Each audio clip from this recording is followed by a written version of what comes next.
Johannesburg Mayor and DA member Herman Mashaba has called into question his former party's leadership. This after ex-DA leader Tony Leon referred to Mmusi Maimane's appointment to the party's top job as an experiment gone wrong. Action SA leader Herman Mashaba joins us now to talk about this and more. Mr. Mashaba, good evening, and thank you so much for your time tonight. Certainly, if your Twitter feed is anything to go by, you did not take kindly to what Tony Leon had to say.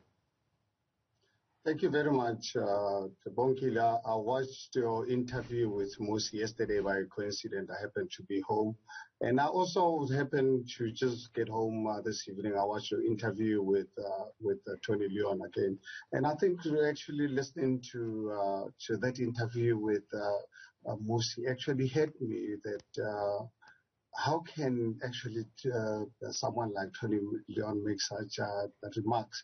I think for him to take black people as experimental tools, I think it's actually gone really too far. You know, we believed, I'm one of the South Africans, when we discovered the ANC to be a criminal enterprise, we looked for an alternative. We looked for a party that can really create a non-racial South Africa, a prosperous one.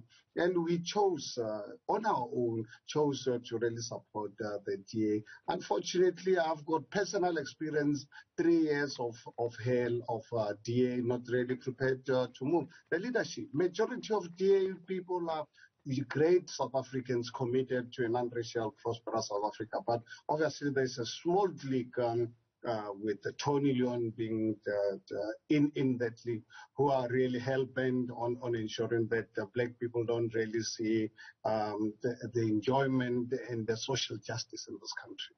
And before I probe you on the statement of your 3 years of hell and the black leaders that you just spoke about, were you surprised by these remarks?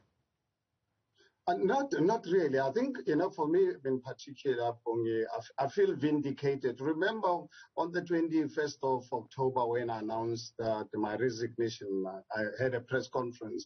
And remember, the DA denied my assertion as to why I was leaving the party. Fortunately enough, remember John Steenhuisen a few weeks ago made it really very clear that they were going to remove me working with the ANC. And remember, that's what I said, because I knew about the secret meetings that they were having with the ANC to remove me, because as far as I was concerned, I was a cheeky black, because I was not really listening. And I think I joined the DA not to really serve political parties. I joined the DA because I wanted to serve my country. My country was in trouble because of the looting of our country's resources by the ANC. And it was such a disappointment when I discovered that the DA leadership, a clique, does not want the ANC to be removed out of power. That's why it is here. They're supporting ANC into the two metros in Johannesburg and Tshwane. They are in partnership with the ANC, the party that they know very well, that is a party that is one of the corrupt in the world in just a mere space of 26 years. And when you then look at, you know, some of the perception out there around how black people are said to be treated, particularly leaders are in the DA, some are saying that it's not a free space, it's not a space where they can grow, where they can exercise, you know, even their voices freely. Mmusi also said yesterday that he doesn't believe that this is an organization that can have that project that he had, you know, envisioned for himself to be able to take it forward. Sentiments that he also shared when he was stepping down as the leader of the DA. Would you say that black leaders within the DA currently are trapped because they've got nowhere else to go, or are they there out of choice? Absolutely trapped, totally trapped, obviously, I think, because of financial consideration, and I really sympathize with them. You know, remember, Bongia was the first one to leave, and I made it clear 2 or 3 weeks before Helen Zille was elected. Remember, I issued a press statement when I was still in the DA, when I was still the mayor, when I knew about the secret meetings that they were having to remove Mmusi and subsequently remove me with the ANC. I knew about the secret meetings working with the IRR. That's when I said, if this clique take over and hijack and capture the DA. I'm out of here. I think they did not obviously believe me. They thought I was really vulnerable. Fortunately enough, I have the financial independence to really be able to really move. But I sympathize with those who are unable. And it's not only black DA members who are trapped. There are lots of good white people within the DA, majority of them for that matter. It's just there's a clique. I think it's a clique that misses the apartheid days. They miss the Helen Ziller made it very clear. She misses colonial days. So that it's a clique that has unfortunately managed to capture the DA, and they are not going to change because the way their constitution is structured, the way the party structures are concerned, are structured. There's no way that this peace-loving the South Africans will ever get out. Unfortunately, the DA is a captured party, like the ANC was captured by the Guptas. Allow me to ask you, particularly given the picture that you've just painted now, why did you stay for 3 years in a captured party? I think, you can imagine, let's face it, you remember, even after 3 years, people thought I'd left the people of Johannesburg. And fortunate enough, you can really read my resignation statement. It was not an easy decision because you can imagine you leave your mayoralty before the expiry of your time. People would really misunderstand. And you can imagine, and I knew that the DA will obviously attack me. So I had to really have very strong reason for me to leave. Obviously, with the capture, that's why obviously for me was the final blow. I really tried within the structures. You can ask any DA person who sits on their FedEx and the Federal Council. Not a single meeting where I did not really raise the issue of transformation. I did not really warn them about us as a party taking care of the poor and the marginalized. Unfortunately, they were just not really interested. So I tried. I've got 3 years of practical experience. Mine is no longer just really hearsay. Fortunate enough, my former chief of staff, Michael Blumen, the white person who has never worked anywhere in his life than in the DA, he's the one who wrote the book, Accidental Mayor. And it's for people to really read that book. I really tried. And one thing that my grandfather told me when I was growing up is to believe what people do than what they say. But you've got to give them the chance. And I gave the DA the chance after obviously feeling that the ANC is just a criminal organization. So unfortunately, I really tried, and by the time I realized that I would not really be able to change the system from within, I decided let me move on, and then Mmusi and others followed suit. Did it have to take you 3 years to see that you could not change the system? Because others could say you've become bitter. That's why you speak like this 3 years after you stayed with the party for 3 years. Well, I think, Bongi, I think all of us as human beings, we've got this little brain that God gave us. Some would really say, why leave it for a month? Others would say 1 year. Some would say 3 years was not enough. I think it just was my decision, and I think no one can make the decision on my behalf. I've really, really tried. So if anyone says, a lot of people actually believes that I should have finished the term and try and change the GA from within. Actually, it's the first time where someone said, no, should have left earlier. So I think I gave it 3 years of my best, very difficult coalition arrangement that I needed to operate within. And the DA was the most difficult partner in this whole arrangement. And the reason why this DA leadership was not happy with me was because of my pro-poor approach, and ended up being called an EFF mayor. Why? Because by servicing poor people, you are now labeled as an EFF the mayor.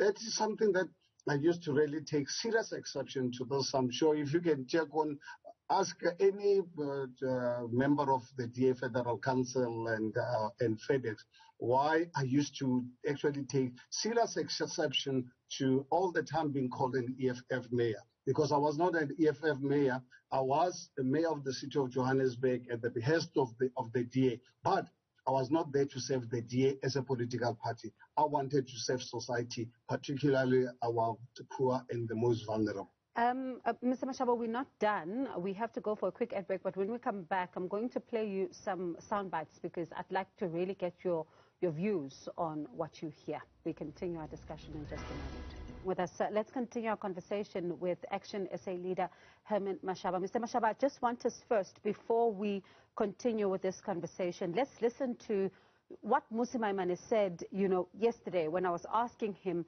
to just talk about his reflections, especially after he read that particular article and how he felt that this was dehumanizing for him. Firstly, I think, like any human being, there's nothing more dehumanizing than when somebody makes reference to the fact that you are somewhat an experiment. Not only is it the perpetual inference that there's somewhat an experiment to be run, it says a lot about the experimenter in a history upon which many people have experimented on different things and different generations. I find the tone, I find the wording, and I find the even saying the most offensive thing. And more than anything, I stand here today and say I was in no ways anyone's experiment. I worked hard. I wanted to build a project upon which all South Africans can work together. And that's something that I'll continue to work for. The experiment that he's referring to, I think it's best for him to defend and speak about. But I will sit here today and say, well, the nakedness of the actual idea that says we are in charge, we are the experimenters, is being exposed for all to see. Your reflections? Yeah, Bongi, if you can look at the tweet I sent while you were busy at the time with Mmusi. I was with my wife watching this, and I immediately took a picture of Mmusi talking, and I said in that tweet that Tony Leon has really gone really too far. And absolutely, without any doubt, I would not really apologize to anyone. And I'll repeat it 1,000 times that Tony Leon has really gone too far. If you take, the project that Mmusi wanted to achieve, that's a project for future generations. It's for my grandchildren, for your grandchildren, Bongi. We want our children to live in a better South Africa than the one that I want our children to live in a better South Africa than the one you and I were born in, a non-racial, prosperous country. But when you have people like Tony Leon not really committed to that project in practical terms, but when they articulate out there, they have the courage to stand in front of the nation, mislead people like myself, or betray us that they're committed to an unracial South Africa. But you start working with them for the attainment of that objective, then they say no. Why save people they don't pay taxes? I used to really be hit by some of their councillors, sent by some of the people in that clique when I was in caucus, saying, why should I prioritize people who don't pay taxes, people who did not vote for the DA? And I would really go out into the FedEx, into the Federal Council. You can ask Mmusi, you can ask John Steenhuisen about my concerns. And how many times I've raised this in the Federal Council to say, please, I need protection, because I'm not prepared to really take the kind of nonsense. People tell me that why must I prioritize unemployed people who don't pay taxes, who don't really vote for the DA? Is the DA for an exclusive group of people? Is government not there to really save all society? We are the most unequal society in the world. It is the government's responsibility and obligation, constitutional obligation, to ensure that we can close this gap. This inequality gap It's not something that's going to happen naturally. It needs a government that is going to unapologetically drive that process. And that's something I was committed to. That's why I ended up saying to the DA, in some of the projects, I said, the city of Johannesburg administration is going to, if these are not your policies, then go and make them your policies. And that's when obviously we started having issues, culminating with them now negotiating with the ANC to remove me. I mean, that's when I realized, you know what, I'm really dealing with snakes here. When I have a political party that can go and engage with the ANC, the party that they know very well that is there looting people, destroyed black lives for so many years, for the last 26 years. I said, if DA is that kind of party that's prepared to work with the ANC, I'm out of here. And fortunately enough, you know what? God really saved me from this humiliation, and I feel vindicated that John Steenhuisen exposed it a few weeks ago, and here's Tony Leon, and they will still come out. Unfortunately, the truth always triumphs, and it is up to DA supporters and voters, DA members, black and white. It's up to them to really make a call as to whether they believe DA is the future of this country or not. Some South Africans are saying, we told you so on social media. There's been quite a lot of people that have been responding to some of the tweets and saying that we told you so. What do you say to that?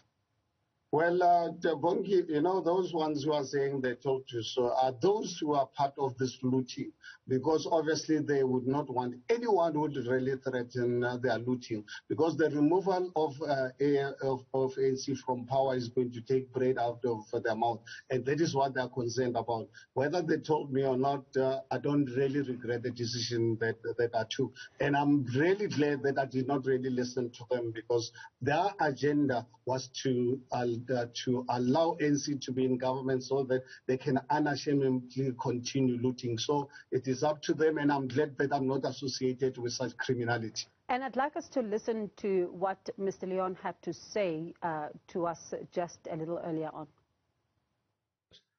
What I said, the actual sentence in the interview, was that Mmusi was an experiment that went wrong, as Mmusi had never committed to the party's ideals before he joined it.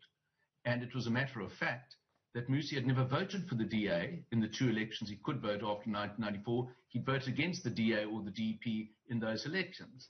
And on the day that he arrived in Parliament as a newly sworn-in member, he was immediately appointed leader of the opposition and the parliamentary DA caucus. And this had been 8 leaders of the parliamentary opposition in South Africa since 1994, of different genders and races. But this was the first time ever that someone was made the leader on the day he arrived in Parliament, which was without precedent. And in that extent, it of course was an experiment, something different, something original, which is what the definition, according to Collins, of an experiment is. So how this becomes dehumanizing, I understand people are angry, they're suffering at various levels, is extraordinary. And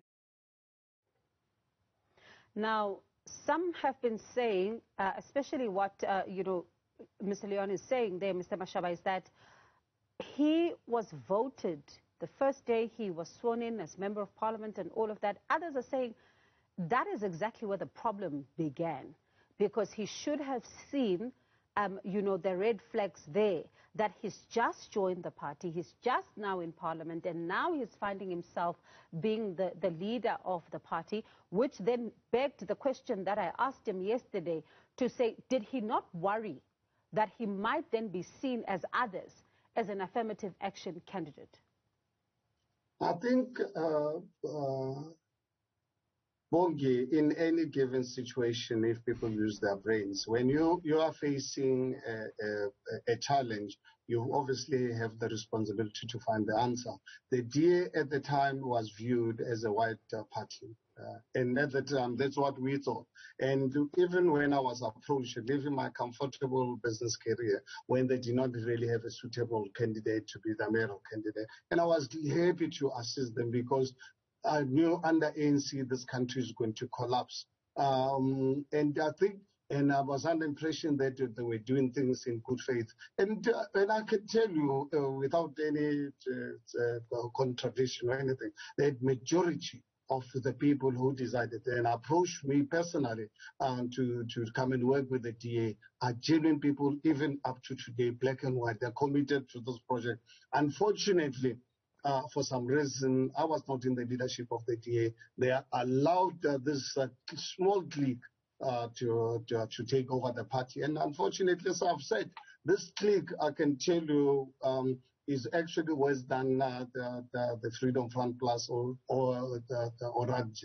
In fact, let me tell you something. Who's part of this clique? I'm very interested. Who's part of this clique? Who is it? Are you able to tell us how many people make up this clique and who are the front runners in this clique? I think to ask Tony Leon and Helen Zille, I mean, they are and the team at the IRR. They are the ones who... But surely you know, Mr. Mashaba, surely you know. You are part of this political party. I've given you 2 names. Do I have to really give you the I'd like to know the ones that... I've given you 2 names. I think they are qualified. And who are the other ones? Huh? Who are the other ones? Apart from the 2 you've mentioned, who are the other ones? Well, you've got John Steenhuisen, who's party to this as well. Other ones? Oh my goodness! I'm very interested to know because the people you are mentioning. There is a clique, and I've given you now 3 names, so I don't think it's really necessary to really give you any further names. The DA is a huge organization, so you can imagine now. Must I tell you who are maybe the ones top 5? No, I think it's absolutely not necessary to really give you the names. Get look at the top structure. Look at the top structure. I tell you why it's necessary, Mr. Mashaba, is that we keep on hearing about this clique, this group, this group. Surely at some point we've got to know, apart from the ones you've mentioned, who are the people in the group? I've just given you 3 names, sir. Okay, I'll let it slide for now, but I just want to know, how is your relationship with Tony Leon? How would you describe it?